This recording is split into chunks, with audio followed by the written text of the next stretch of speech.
Chicago! From the skyscraper to the manually powered vacuum to a concrete rat hole, you're the city of firsts. Even though the rest of the human citified U.S. calls you second, which is a little sus, because like population-wise, you're third. Some say it's because you had to rebuild after the fire of 1871, but that's just a reboot. And Chicago Rebooted sounds like a documentary you watch in driver's ed about parking laws. Chicago, you are the first to put sleeper cars on trains, blood in the banks, and the first city to declare a Swedish parasite cure a national drink and put an entire salad on a hot dog. But you're not just a place of first in cuisine, blood management, and questionable shots. For decades, you've been the first in fun, and yet for some reason, no one knows about it. I've asked around, I've talked to some of the elder Chicagoans over many in Old Style, which is from Milwaukee, which gets a pass, because it's basically a year-round shitty Coachella for Chicagoans. You can even drink on the train. And none of them know how close Chicago is to amusements, and most amusing, how close you are to games. Humans, you've done a lot of things that we, the rest of your Earthmates, find particularly annoying. Parking, plastic bags, both in concept and in rattleage, and that weird bean you got downtown Chicago that serves no fucking purpose, looks fucking weird, gets so smudgy you gotta buff it constantly. It's such a fucking diva that it's goddamn closed now to, quote, better the visitor experience, but we all know it's because the city officials are trying to figure out how to turn it into that ship from Flight of the Navigator. Otherwise, it's just going to be a useless melted paperweight created by a toxic dude sitting there in the middle of Millennium Park like a transformer took a shit and no one cleaned it up. But in the midst of all your ridiculosity and irritating behavior, you've managed to conjure a few winners in the grand history of you, and at the tippity top of that hill of accomplishments, alongside Pizza Puffs and Twinkies, both from Chicago, is games! Who doesn't love a game? Seriously, who doesn't love a game? No one, that's who. That was a practice question. Everything else from here on out counts.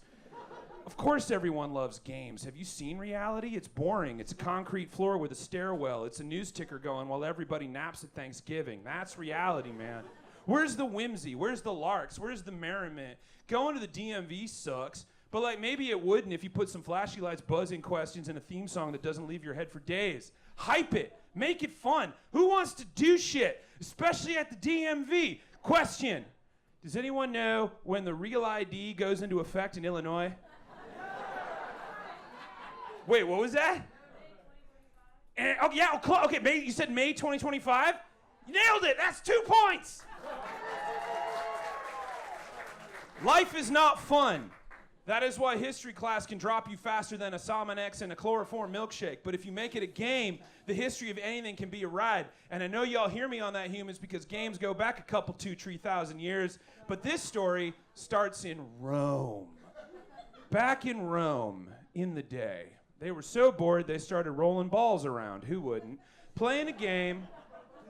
And if you know you're Italian, rolling big balls on the grass along each other's paths like Thanos' marble collection would eventually become what? That's 3 points! Yada yada, time keeps on dropping out of the sand timer of life that you always lose, which is why when you're done, you put shit back in the box.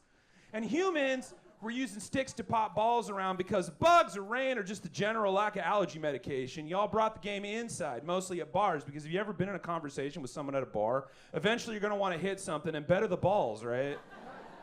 In France, you French-flavored humans started using tabletop billiards, and one such was a hit at the Chateau de Bagatelle in 1777 at a party for the last king of France before the revolution, Louis the what? No, 16th. You docked 4 points.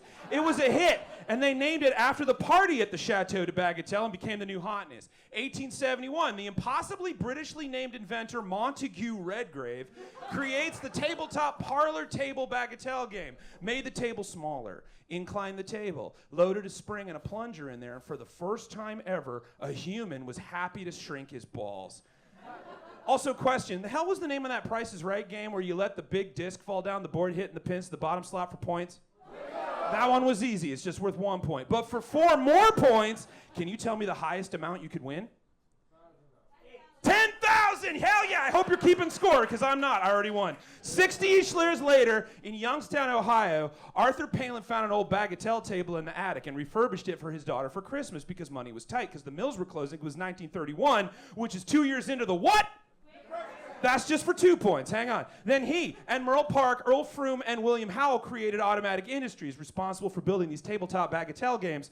The first one was called Wiffle, and they ended up making 2,000 boards a month, and this was during 1931, which was 2 years into the what? That one doesn't count, but I will give you 5 points if you can tell me how much a game of Wiffle cost back then. Someone said nickel. That's right. You're on the board. These caught the fires of fame and made it all the way to right here in Chicago in 1931 when David Gottlieb got the idea and created Baffle Ball, which became the first commercially successful pinboard game, called that because it used actual pins on the board to stop the ball. Inspired by Baffle Ball, Raymond Maloney created his first pinboard game called Ballyhoo in 1932. And taking their name from their first famous game, what famous gaming company was created right here in Chicago? Yeah, 6 points. There you go.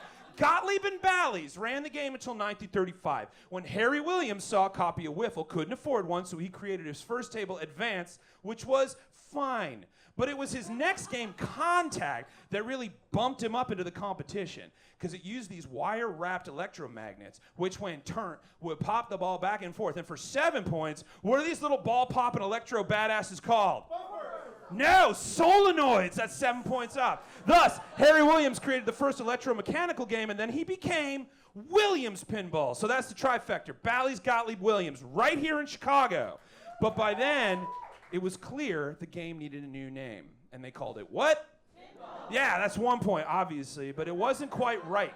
It was basically gambling and also kind of illegal, but that's a different podcast. Double butt, most of the reason why it was illegal is because it was associated with Chicago in the 30s. Because of who? Alcohol. Yeah, 8 points! In 1947, Harry Mabs wanted to distinguish the game from bagatelle, but how?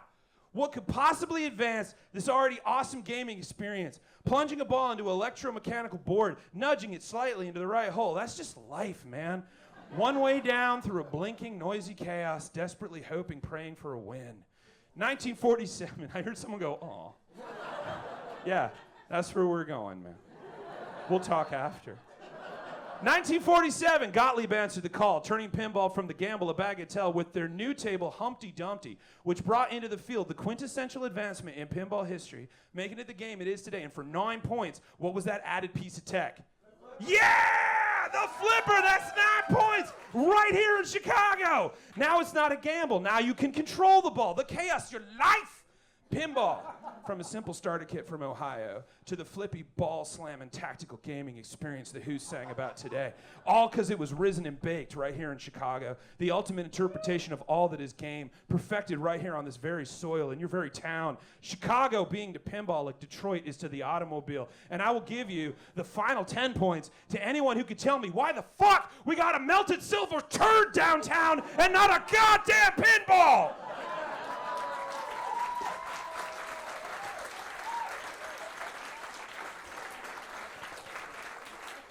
Chicago, you may not have started the thing, but you've been the first to perfect it. You didn't create the TV, but you figured out who fucking wants to get up and change the fucking channel. And in 1950s, Zenith created the first remote control and called it the Lazy Bones, which is so Chicago. I figured that pitch meeting was just like someone went, call it the fucking Lazy Bones, that's what my wife calls me.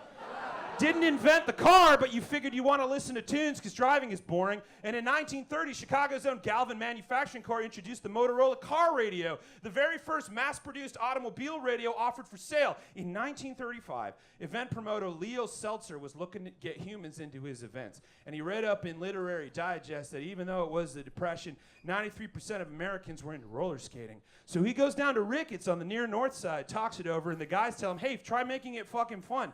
And on August 13th, 1935, Colonel Leo Seltzer presented the first ever roller derby live in the Chicago Coliseum. Because if you can make it fun, humans are gonna fucking want it. That's the Chicago way. See?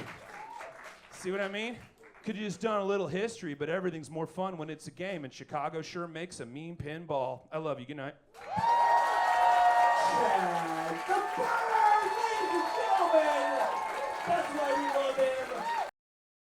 Nailed it.